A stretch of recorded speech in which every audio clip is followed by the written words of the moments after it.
Hello दोस्तों, आप सभी के बीच हम लेकर आए आज क्लास 10th और 9th के लिए लेसन 13 नंबर है।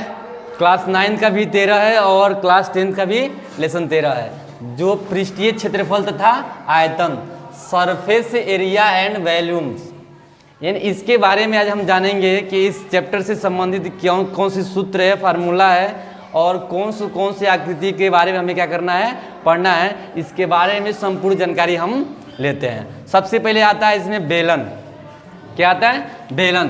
तो इसकी आकृति मैं आपके सामने बना रहा हूं, ये बेलन है। ठीक, बेलन के बारे में हम जानेंगे कि बेलन का आयतन क्या होता है, बेलन का वक्र पृष्ठ के क्षेत्रफल क्या होता है, बेलन का संपूर्ण पृष्ठ के क्षेत्रफल क्या होता है। इन सभी चीज़ों के बारे में जानकारी, संपूर्ण जानकारी आपके सामने रखते हैं। देखिए, अगर हम मान लें कि बेलन की संपूर्ण लंबाई या ऊंचाई, लंबाई कह लीजिए या ऊंचाई कह लीजिए h है और इसके आधार की त्रिज्या r है। क्या है? r है। यानी हम मान लें कि बेलन की संपूर्ण ऊंचाई h है तथा इसकी सरफेस यानी कि जो आधार का त्रिज्या है वो क्या है? r है। तो इसके लिए हमें क्या क्या ज्ञात करना है? तो वक्र पृष्ठ ज्ञात करना है, संपूर्ण पृष्ठ का क्षेत्रफल ज्ञात करना है और आयतन। ये तीन चीज़ों क्या करना है, इसके लिए हम ज्ञात कर लेते हैं। तो इन तीनों के लिए फार्मूला क्या होता है, आइए हम देखते हैं। लिखेंगे यहाँ पे बेलन के लिए, बेलन के लिए सबसे पहले क्या होता है? वक्र पृष्ठीय क्षेत्रफल। वक्र पृष्ठीय क्षेत्रफल सूत्र होता है 2πr/h।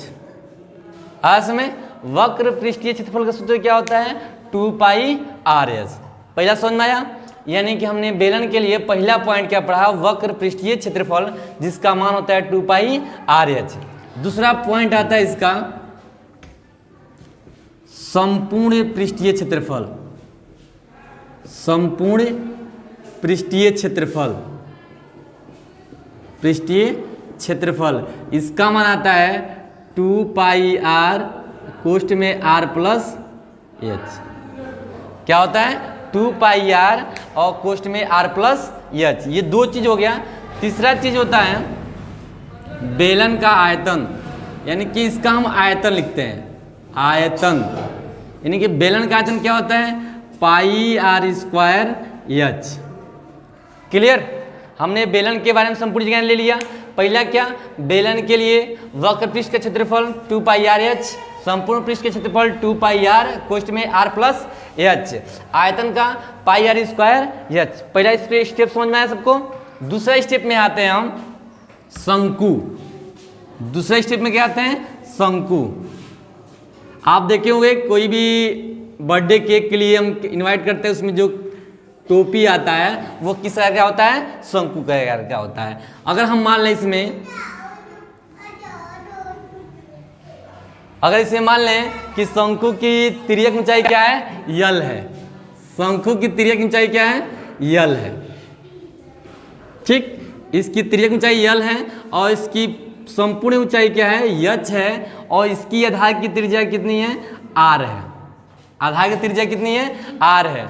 अगर ये तीन चीज हमें पता है कि यानी कि मान लें कि शंकु की संपूर्ण ऊंचाई h है और तिर्यक ऊंचाई l है, इसकी आधार का जो त्रिज्या है वो क्या है? r है। तो इसके लिए लिखेंगे शंकु के लिए। शंकु के लिए क्या हो जाएगा? पहला पॉइंट होगा वक्र पृष्ठ का क्षेत्रफल। वक्र पृष्ठीय क्षेत्रफल, वक्र पृष्ठीय क्षेत्रफल, इसका सूत्र होता है πr/l। वक्र पृष्ठीय क्षेत्रफल का सूत्र क्या होता है? πr/l। दूसरा होता है संपूर्ण पृष्ठीय क्षेत्रफल। संपूर्ण पृष्ठीय क्षेत्रफल, इसका होता है πr और कोष्ठ में r+l। संपूर्ण पृष्ठीय क्षेत्रफल क्या होता है? πr और कोष्ठ में r+l। कोई दिक्कत? इसके बाद से तीसरा जो पॉइंट आता है वो हमारा आता है आयतन। क्या आता है? आयतन। आयतन का सूत्र होता है 1/3 pi r square h. 1/3 pi r square h. दो चीज़ें हमने समझ में आ गया। पहला बेलन का वक्र पृष्ठ संपूर्ण पृष्ठ आयतन और शंकु का वक्र पृष्ठ संपूर्ण पृष्ठ आयतन। इसका एक और होता है, अगर हमें तिर्यक ऊंचाई ज्ञात करना हो, क्या ज्ञात करना हो, तिर्यक ऊंचाई ज्ञात करना हो, तो इसके लिए क्या करते हैं हम, यानी कि यल का मान ज्ञात करना हो तो होता है ये H square plus R square, H square plus R square.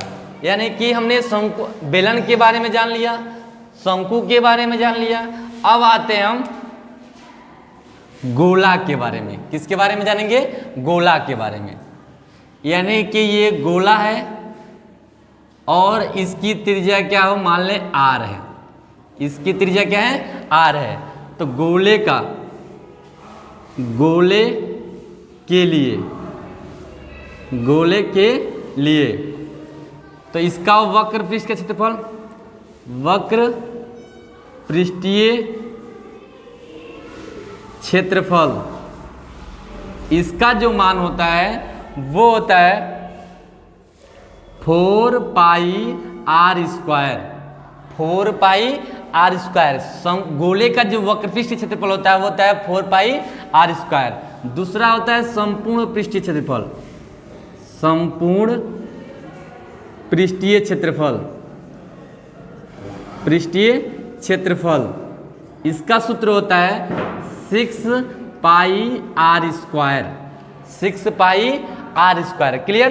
हमने जाना गोले के लिए वक्र पृष्ठ के क्षेत्रफल क्या होता है 4 पाई आर स्क्वायर और संपूर्ण पृष्ठ के क्षेत्रफल क्या होता है 6 पाई आर स्क्वायर। तीसरा क्या होता है इसका आयतन, क्या होता है आयतन।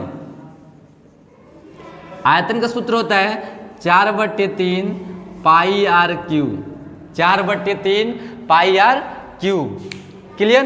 ये चीजें हमने क्या समझ गया, पहला समझे हैं बेलन, दूसरा समझे हैं शंकु, तीसरा समझे हैं गोला। आई होप ये तीनों चीजें आपको समझ में आई होगी। इसके बाद अब हमें पढ़ना है अर्धगोला, घन, घनाभ।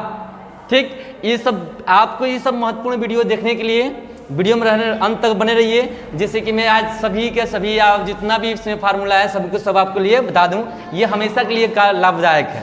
क्लियर। ये शंकु, बेलन और गोला ये हमेशा के लिए क्या है, लाभदायक है, इसलिए वीडियो में बने रहिए। एक बार इसको स्क्रीनशॉट ले लीजिए, इसके बाद हम आगे बताते हैं। चलिए इसके बाद हम आते हैं चौथा स्टेप आते हैं अर्धगोला लेकर। क्या लेकर, अर्धगोला। अर्धगोले का हम जानते हैं क्या, वक्र पृष्ठ, संपूर्ण पृष्ठ और आयतन ज्ञात करते हैं। यानी कि अर्धगोले के लिए क्या आप याद करेंगे, वक्र पृष्ठीय क्षेत्रफल, इसका मान होता है, जैसे आपने गोला का क्या पढ़ा है, वक्र पृष्ठ क्षेत्रफल 4 पाई आर स्क्वायर पढ़े ना, तो उसका आधा कर लीजिए 2 पाई आर स्क्वायर। क्लियर। इसके बाद से संपूर्ण पृष्ठीय क्षेत्रफल, संपूर्ण पृष्ठीय क्षेत्रफल, संपूर्ण पृष्ठीय क्षेत्रफल, इसका मतलब है 3 पाई आर स्क्वायर। संपूर्ण पृष्ठीय क्षेत्रफल क्या होता है, 3 पाई आर स्क्वायर। इसके बाद इसका आयतन देख लेते हैं। आयतन, इसका आयतन जो क्षेत्रफल होगा वो होगा 2/3 पाई आर क्यूब। ये हम क्या जान गए, अर्धगोला जान गए। अर्धगोले के बारे में हम जान गए, यानी कि वक्र पृष्ठ क्षेत्रफल जान गए, संपूर्ण पृष्ठ क्षेत्रफल जान गए, आयतन जान गए। अब हम आते हैं पांचवा स्टेप में, वो है हमारा घन। क्या है, घन। चलिए हम आपको आज घन बनाने को सिखाते हैं। ऐसे एक वर्ग बना लीजिए, इसके बीच से हम क्या करेंगे, एक और ऐसे वर्ग बनाएंगे और इसको यहाँ मिला देंगे, इसको यहाँ मिला देंगे, इसको यहाँ मिला देंगे और यहाँ ये मिल गया। ये क्या बन गया, घन बन गया। आया समय। तो घन के लिए हम जानते हैं, घन के लिए, ठीक, घन का वक्र पृष्ठ, घन का क्या जानेंगे, वक्र पृष्ठ जानेंगे कितना होता। घन का पृष्ठीय क्षेत्रफल, पृष्ठीय क्षेत्रफल वो होता है 6 इंटू भुजा स्क्वायर, भुजा स्क्वायर। क्लियर? घन का पृष्ठीय क्षेत्रफल कितना होता है? 6 इंटू भुजा स्क्वायर। दूसरा स्टेप इससे जानते हैं, घन का आयतन, घन का आयतन, इसका सूत्र होता है भुजा का क्यूब, भुजा का क्यूब। क्लियर? यानी कि हम अर्धगोला जान गए, घन जान गए, इसके बाद से जानते हैं घनाभ। क्या जानेंगे? घनाभ। तो घन की जैसे इसको बनाइए, बस थोड़ा सा क्या कीजिए, आयत ले लीजिए, इसमें 2 आयत लीजिए, दोनों आयत से इसको क्या कीजिए, बनाइए। ये हमारा बन गया क्या? घनाभ। तो घनाभ के लिए अगर इसकी लंबाई को L मान लें, चौड़ाई को B मान लें, ऊंचाई को H मान लें, तो इसका जो घन का पृष्ठीय क्षेत्रफल होगा, सॉरी घनाभ का, घनाभ का संपूर्ण पृष्ठीय क्षेत्रफल, पृष्ठीय क्षेत्रफल, उसका मान होता है लंबाई गुणे चौड़ाई प्लस चौड़ाई गुणे ऊंचाई प्लस ऊंचाई गुणे लंबाई। ये पहला सूत्र होता है। दूसरा इसका सूत्र ज्ञात कर लीजिए। दूसरा चीज आयतन, क्या ज्ञात करेंगे? आयतन। इसमें लंबाई गुणे चौड़ाई गुणे ऊंचाई, ये क्या हो गया? घनाभ के लिए है। 3 उधर पढ़े, 3 इधर पढ़े। अर्धगोला उधर क्या पढ़े हम? बेलन पढ़े हैं, शंकु पढ़े हैं, गोला पढ़े हैं। इसमें क्या हो? चौथा क्या? अर्धगोला, घन, घनाभ, ये 6 पढ़ लिए। इसके बाद हमें पढ़ना भी खोखला गोला के बारे में पढ़ना है। तो सबसे पहले ये आप कीजिए, एक बार स्क्रीनशॉट ले लीजिए 6 तीनों का। इसके बाद हम अगले वीडियो में बताते हैं इसको। चलिए इसके बाद हम लेके आते हैं 7वां आकृति है जो शंकु का छिन्नक है। इसके बाद हम जान लेते हैं, जो ये बड़ा त्रिज्या है उसको हम R1 मान लेते हैं, छोटे को R2 मान लेते हैं। इसकी तिर्यक ऊंचाई L और संपूर्ण ऊंचाई क्या है? H है। इसमें वक्र पृष्ठ का क्षेत्रफल क्या हो जाएगा? पाई L कोष्ठ में R1 प्लस R2, और संपूर्ण पृष्ठ का क्षेत्रफल सूत्र क्या हो जाएगा? ये पाई L कोष्ठ में R1 प्लस R2 अब प्लस पाई फिर R1 स्क्वायर प्लस R2 का स्क्वायर। इसका आयतन देख लेते हैं कि 1/3 पाई H कोष्ठ में R1 का स्क्वायर प्लस R2 का square plus R1 into R2। तिर्यक ऊंचाई क्या हो जाएगी? L बराबर रूट में H स्क्वायर माइनस H